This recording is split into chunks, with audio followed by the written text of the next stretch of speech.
Good evening, everyone. Give it up for Liz. We love a last-minute speech.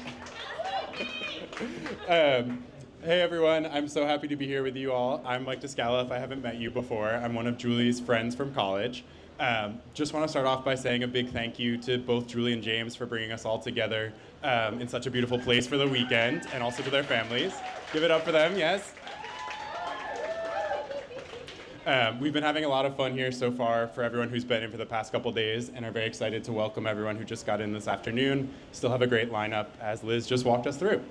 But yeah, I met Julie very, very early on in college, in large part because we were taking this very awful multivariable calculus class together. Very miserable. But basically what would happen is every single Thursday, Julie would show up at my dorm room so that we could do our problem sets together. And this would have been a great partnership, except for the fact that by Wednesday at 10 o'clock, I had already finished the homework and was just trying to go to bed. But somehow Julie always convinced me to stay up past my very late bedtime and help her with Mathematica or saddle points or integrals or all these other things that we've never used in the year since. I will admit I was a little bit annoyed those first couple of weeks, but Julie very quickly won my heart and has been one of my best friends ever since. And I have to say, James has also not been immune to Julie's ability to enchant folks into doing her bidding. And this was very clear to me the first time I met James. They had only been dating for a few weeks at this point in time. And Julie, the bargain hunter, had found a very perfect secondhand table on Facebook Marketplace. And even though they'd only been together for a few weeks at this point in time, she had no trouble convincing James to go meet a stranger, buy her the table, drive it across state lines, and then assemble it in her living room while the two of us just sat there watching. James says he's offered. And the best part of this was after James left, I said to Julie kind of gently, like, maybe that's a lot to ask someone you just met, like, I don't know.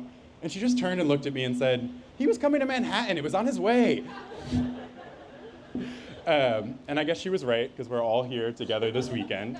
And for me, it just is very fitting that they decided to get married here in Isla Mujeres, given that they've spent so much of their time together traveling and exploring the world together as a couple. Julie has long been one of my favorite travel partners, and we've been lucky enough to make it everywhere from Iceland, where we almost died while snowmobiling on a glacier, to Tenerife, where I fully destroyed the front end of our car.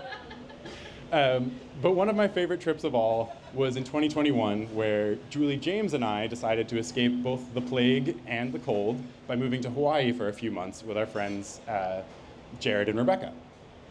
And it was there that I got to see their relationship grow firsthand as they hiked through rivers and spent every day lounging at the pool, and also stopped at every single shaved ice spot that Julie saw.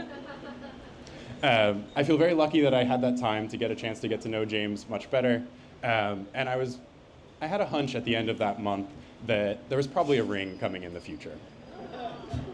And now that we're here on the eve of their wedding in Cancun, I'm thinking back to the first time that Julie and I came to Mexico in 2017. We had both had a little bit of a rough year that year, and so in December we decided to splurge and book an all-inclusive resort on the mainland. We didn't really read the fine print, though, and so it was only when we got to the hotel and everyone started calling Julie Senora Descala that I realized that we were at a couples resort and everyone thought we were on our honeymoon. And so I think it's very fitting that as Julie's first husband in Mexico, I get to pass the torch this weekend to James, her actual husband. I'm so happy that the two of you have found one another. And I'm so excited to be here this weekend to cheer you on, and to cheer you on through all the years to come. So with that, let's raise a toast to Julie and James, and wishing them many years of happiness and abundance to come. To Julie and James.